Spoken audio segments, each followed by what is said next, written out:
Hello everyone. तो आज हम पढ़ने वाले हैं चैप्टर नंबर 3 क्लास 6 की हिस्ट्री की बुक से। ठीक है, from gathering to growing a food.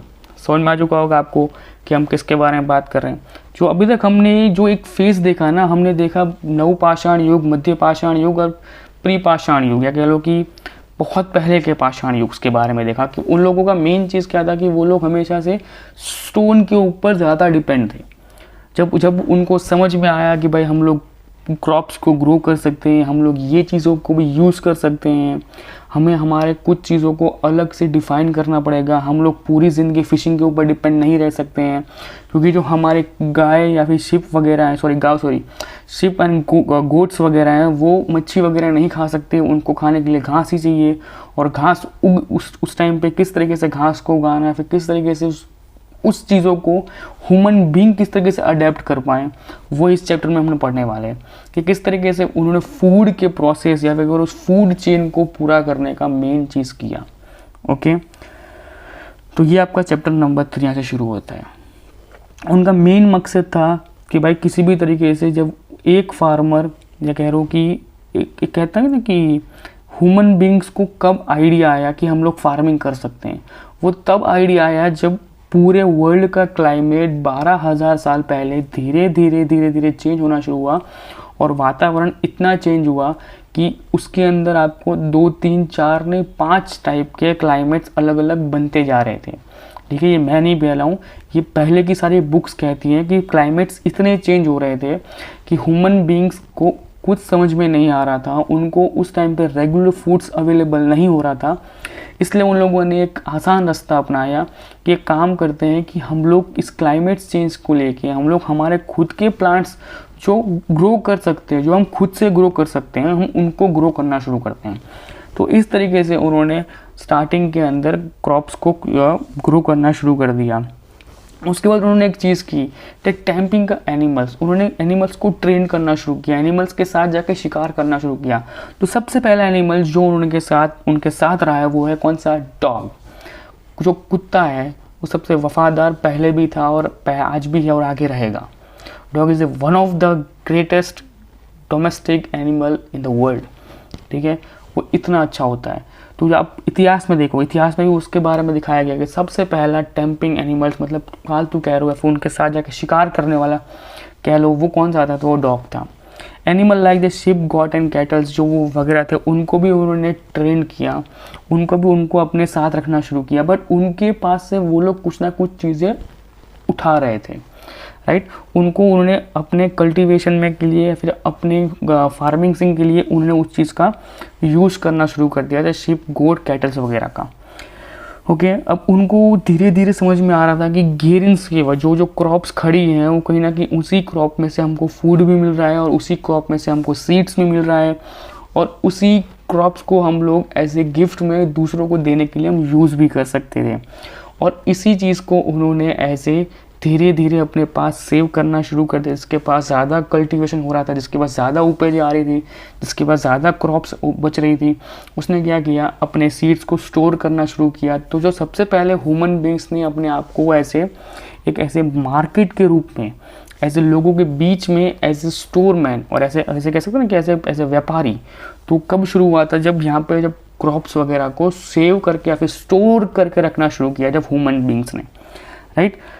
अगली चीज़ आई कि जो शिप वगैरह, जो गोट वगैरह थी, जो कॉटल्स वगैरह थे, जो उनके पास से उन्होंने धीरे धीरे मिल्क वगैरह, मीट वगैरह, ये सब को प्रोड्यूस करना धीरे धीरे शुरू किया।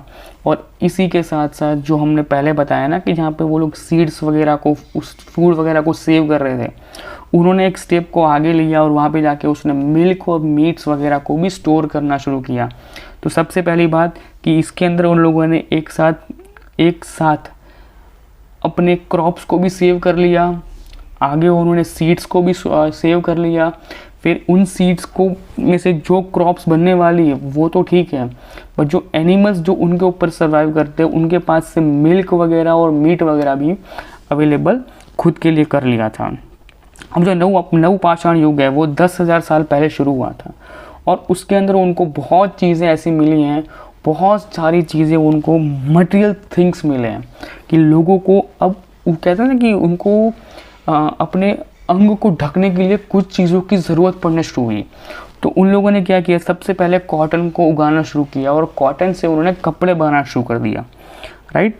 तो ये देखो बहुत बड़ी बात हो गई है कि 10,000 साल पहले उनको आइडिया आ चुका था कि भाई क्लाइमेट चेंज के कारण हमको ठंड लग रही है और उस ठंड से बचने के लिए खाली एनिमल्स की जो चमड़ी है वो हमारे काम वो हमको सर्वाइव नहीं कर पाएगी, या हमको वो बाहर की ठंडी वो हमको रोक नहीं पाएगी।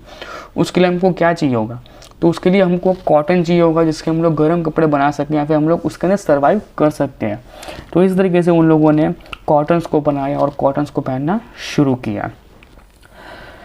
अब आते हैं कि देखो फार्मर्स वगैरह थे, उनको धीरे धीरे नॉलेज हुआ, उनको धीरे धीरे एजुकेशन मिलना शुरू हुआ कि भाई हम लोग ज़िंदगी को एक डिफरेंट वे में भी ज़िंदगी जी सकते हैं, हम लोग साथ में रहते हैं। तो जब उन्होंने कपड़े बनाना शुरू कर दिया तो धीरे धीरे फार्मर्स भी एक साथ आना शुरू हो गए, और वो फार्मर्स जब वो एक साथ रहना शुरू कर दिया, वो जो ग्रुप में रहना शुरू किया, तो उनको हमने ट्राइब्स कहा गया। हमने उसको क्या कहा, हमने उसको ट्राइब्स कहा। क्यों? क्योंकि वो उनके खुद के कॉस्ट्यूम्स पहनते थे, उनके पास उनका खुद का प्रैक्टिस करने का तरीका था, वो खुद से अलग आइडेंटिफाई करते थे खुद के कि वो किस तरीके से रहते हैं, किस तरीके से कहाँ जाते हैं। अब जो मेहरगढ़ है वो कहाँ पे, वो आपका एक ऐसी जगह पे है जिसके अंदर सबसे पहले वीट का सबसे पहले अर्लीस्ट विलेजेस के अंदर उसको उगाना शुरू कर दिया था। अब वो कहाँ पे आपका है, तो मैप में देखो ये रहा आपका मेहरगढ़ कहाँ पे है, तो आपका देखो इंडो वैली सिविलाइजेशन, जो हमको बहुत पहले को पता होगा, जो हम पहले पढ़ चुके हैं, वो क्या है, तो हड़प्पा सिविलाइजेशन, मेहरगढ़, इंडोस रिवर के नज़दीक, जो हमने पहले आपको मैंने बताया उस लास्ट लेक्चर में पहले बात कर ली थी कि उनकी आदत थी कि जब वो क्लाइमेट्स को चेंज करना शुरू किया तो हुआ क्या, लोगों को डर लगना शुरू हुआ कि भाई गर्मी बहुत ज़्यादा पड़ रही है या ठंडी बहुत ज़्यादा आ रही है, तो हम लोग उसको क्या करें। तो वो लोगों ने क्या किया, रिवर के आसपास के एरिए के थोड़े दूर चले गए कि भाई वहाँ तक हम लोग सर्वाइव कर सकें। उसके बाद आपकी हड़प्पा सिविलाइजेशन है, और ये बोलन पास के पास आती है। कहाँ पे आती है, बोलन पास। जो बोलन पास है आपका, उस रूट के आसपास में मेहरगढ़ आता है, और उस मेहरगढ़ का सबसे पहली बात थी वीट का सबसे पहला प्रोडक्शन इंडोस वैली के अंदर यहाँ पे किया गया था। क्लियर? ओके। उसके बाद क्या आता है आपका कि different plants growing in different condition and different animals will prefer in different environment. अब उनको धीरे धीरे हर एक चीज़ का एजुकेशन मिलना धीरे धीरे शुरू हो चुका था कि किस तरीके से क्या क्या चीज़ों में कौन कौन से एनिमल्स किस किस सिचुएशन में चाहिए, राइट। अब दूध निकालने के लिए उनको गोट वगैरह शिप वगैरह ही चाहिए थी, शिप वगैरह उनको चाहिए थे, गर्म कपड़े के लिए भी वो लोग उसमें यूज़ कर सकते थे। उसके अंदर वो लोग गोट का उपयोग नहीं कर सकते थे, राइट। अब कुत्तों के पास से वो दूध नहीं निकाल सकते थे, कुत्तों को वो क्या लेके जाते थे, वो शिकार करने के लिए ही लेके जाते थे, राइट, क्योंकि वो उसमें ही चल सकते थे। तो इस तरीके से उन्होंने एक मेंटालिटी या फिर कह लो कि एक प्रथा को शुरू कर दिया है जो आज भी एक कायम है, जिसको हम आज भी फॉलो करते हैं, राइट। फिर आप ये पूरा पढ़ सकते हो अपने तरीके से, जो मैंने आपको पहले समझा चुका हूँ, ये वही चीज़ें हैं। ये आपका एक अलग चीज़ आ चुकी है। क्या है, जो उनके घर थे, जो आर्कोलॉजिस्ट थे, जो उन्होंने अपने घर जो उन्होंने फाउंड किए, जो उनको मिले हैं, वो किस तरीके से मिले हैं, वो उनको पिट हाउस के रूप में मिले हैं, where the build by digging into the ground. अब देखो ये जो ग्राउंड्स वगैरह है ना, ये साइड में दिख रहा है आपको, इस साइड वाला, ये उसके ऊपर का सरफेस है, और जो आपको ये दिख रहा है ना, ये उसका इनर का सरफेस है। इसको हम लोग पिट हाउस कहते हैं। क्यों? ये ऊपर से भी बड़े होते हैं और नीचे उन्होंने खोदा हुआ होता है, नीचे इन्होंने इसको पूरा खोद दिया होता है। तो होता क्या है, खोदने के कारण होता ये है कि ये जो पूरा एरिया उनको यूटिलाइज करने के लिए, यूज़ करने के लिए उनको मिल रहा था, और आसपास की एरिया के अंदर से उनको गर्माहट महसूस होती थी रोज़ रात को, क्योंकि ये ऑलरेडी ये दिख रहा है आपको, ये केव टाइप का पूरा एरिया था, और इसके अंदर भी इन्होंने नीचे खोद दिया था, और रहते वो इसके अंदर थे नीचे, राइट। तो समझ रहे हो, ये पूरी टेक्नोलॉजी उनको पहले से पता थी कि इस तरीके से रहने पे हमको ठंड नहीं लगेगी, इस तरीके से रहने में हमको बहुत चीज़ों के बारे में और ज़्यादा पता चलना शुरू हुआ। कहीं ना कहीं यही चीज़ उनको बहुत ज़्यादा आगे जाके डिफ़िकल्ट पड़ी। क्यों? क्योंकि बहुत सारे इंसिडेंट्स ऐसे बने हुए जिनको ये लोग रात को सो रहे होते हैं और फ्लड वगैरह आ जाता है, और लोग अंदर ही अंदर मर के, या फिर उनके जो घर थे वो अंदर ही अंदर तबाह हो गए थे, राइट। तो बहुत सिचुएशंस ऐसी हुई हैं, बट कहीं ना कहीं ये जो सिचुएशन है ना, ये उनके लिए उस टाइम पे सर्वाइविंग पॉइंट्स के रूप में थी, क्योंकि उनके लिए उस टाइम पे सर्वाइव करना सबसे बड़ा टास्क था अपनी जान बचाने से ज़्यादा। क्यों? उनको पता था कि अगर इस तरीके से घर को क्रिएट किया जाएगा तो हम लोग भी सर्वाइव कर सकते हैं, हमारे एनिमल्स भी सर्वाइव कर सकते हैं, और हम लोग आगे की जनरेशन के लिए एक अच्छे घर का एक स्ट्रक्चर हम लोग बना के जा रहे हैं, राइट। तो इसको हम लोग पिट हाउस कहते थे। क्लियर? ओके। फिर आपका आता है मेहरगढ़ के बारे में। फिर से आ गया कि मेहरगढ़ जो हमको मिला है उसके अंदर आपके 4 अलग अलग टाइप के कंपाउंड मिले थे, समझ में आया।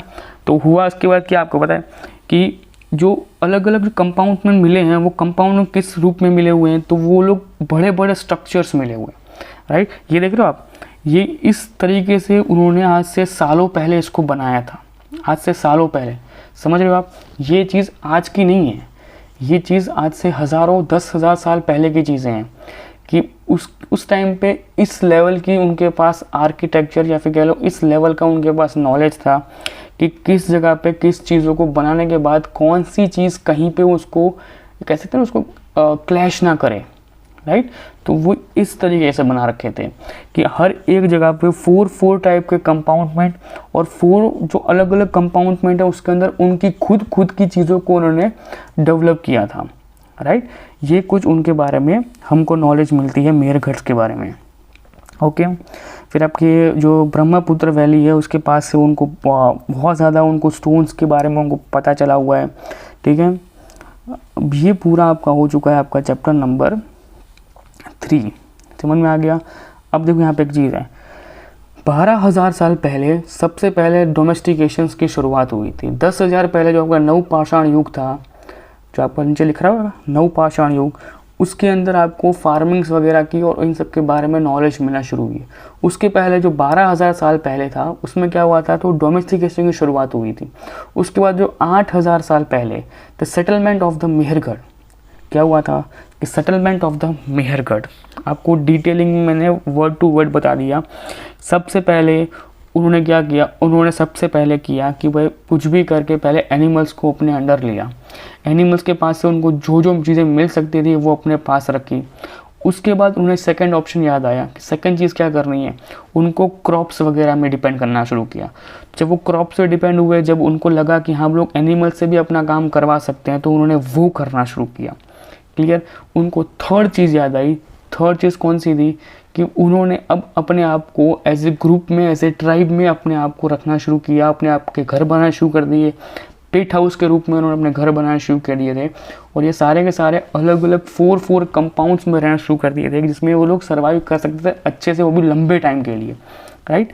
हमको जितना खोदने को मिल गया, आज हमको खोदने को जो मौका मिलता है, हम जो खोदते हैं तो हमको बहुत ध्यान से उसको खोदना पड़ता है। क्यों? क्योंकि हमको पता है कि भाई कहीं ना कहीं अगर वो वेस्ट हो गया, फिर उसमें कोई डैमेज हो गया, तो हमको इन्फॉर्मेशन प्रॉपरली नहीं मिलेंगी, राइट। तो उसके लिए बहुत लंबा प्रोसेस लगता है, उसको ध्यान से डिगिंग करना पड़ता है। तो ये आपका हो चुका है चैप्टर नंबर 3। आज के लिए इतना ही, मिलते हैं नेक्स्ट लेक्चर में। तब तक इस वीडियो को लाइक कीजिए, चैनल को सब्सक्राइब कीजिए और लोगों तक इस चैनल को या फिर इस वीडियो को पहुंचाने में मेरी हेल्प कीजिए। मिलते हैं नेक्स्ट लेक्चर में। Bye bye, take care.